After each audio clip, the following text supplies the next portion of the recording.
नमस्कार, आप सभी का स्वागत है मेरे YouTube channel super trading Parveen में। रोजाना की तरह मैं आप सबके सामने आ गया हूं फिर से एक बेहतरीन और बढ़िया शेयर लेकर। चलिए आपको उसके बारे में बताऊंगा। उससे पहले आप मेरे चैनल को सब्सक्राइब और मेरे वीडियोस को लाइक करते रहिए, जिससे कि रोजाना आपको ऐसे ही नए नए बेहतरीन शेयरों के बारे में पता चल सके। तो आज जो मैं कंपनी आप सबके सामने लेकर आया हूं, उस कंपनी का नाम है BHEL Bharat heavy electricals limited.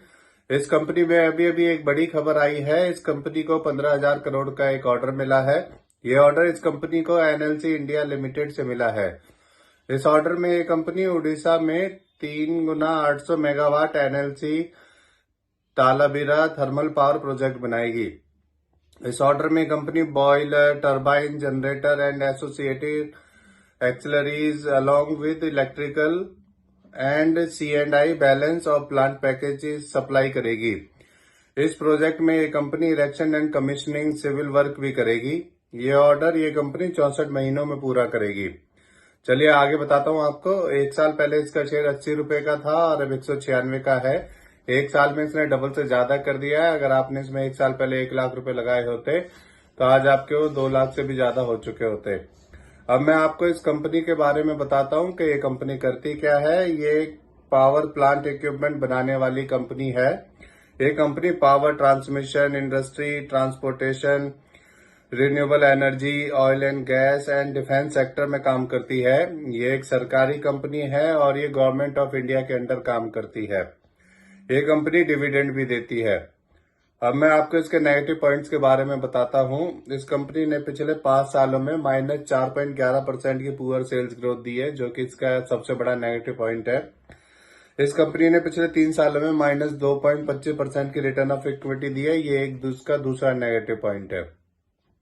इसका तीसरा नेगेटिव पॉइंट ये है कि इसकी total income including other income 557 crore है।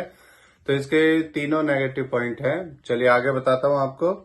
अब मैं आपको इसके फंडामेंटल्स के बारे में बता देता हूं। इसका market cap 68,858 crore, P ratio 988.75, ROE 0.27% और डेप्ट टू इक्विटी 0.35 है। इसके MD CEO मिस्टर नालिन सिंघल हैं और ये कंपनी 1964 में बनी थी। इसका जो चौथा नेगेटिव पॉइंट है वो भी आपको बताता हूं कि इसमें से FIIs अपना पैसा निकाल रहे हैं। धीरे धीरे वो इसमें अपना स्टेक कम करते जा रहे हैं। पिछले साल दिसंबर 2022 में FIIs का स्टेक इसमें 8.48% था और लगातार कम होते हुए अब दिसंबर 2023 में FIIs का स्टेक कम होकर 7.04% रह गया है। चलिए मैं अब आपको इसके शेयर होल्डिंग पैटर्न के बारे में बता देता हूं। इसमें प्रमोटर्स का 63.17%, रिटेल का 12.65%, DIS का 10.87%, FIIs का 7.4% और म्यूचुअल फंड्स का 6.27% स्टेक है। तो इससे जुड़ी हुई ये नई खबर आई थी, इसलिए आप सबके सामने मैं इस शेयर को लेकर आया हूं। ये मेरी पर्सनल थ्योरी है। ये कोई शेयर सेल और परचेज करने की सलाह नहीं है, ना ही मैं कोई सेबी से रजिस्टर्ड फाइनेंशियल एडवाइजर हूं।